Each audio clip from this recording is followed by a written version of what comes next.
முதலமைச்சர் வணக்கம். இந்த மகளிர் உரிமை தொகை 1200 அது இந்த பென்ஷன் கிடைக்கிறவங்களுக்கெல்லாம் நீங்கள் தரல பாருங்களாம்.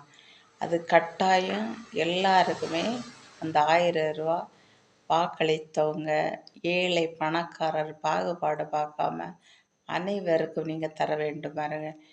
ஏன்னா எல்லாருமே வாக்களித்தாங்க பாருங்க. ஏழை பணக்காரர் என்று பாகுபாடு பார்க்காம எல்லாருமே வாக்களித்தார்கள். அதனால் நீங்கள் முதலமைச்சராக வரும்போது சொன்னீங்க எல்லாருக்குமே மகளிர் உரிமை தொகை தருவேன் அப்படின்னுட்டு. அப்புறம் நீங்கள் அந்த கணக்கு எடுக்கும்போது அந்த பென்ஷன் உள்ளவங்களை நீங்கள் தரல பாருங்கள்.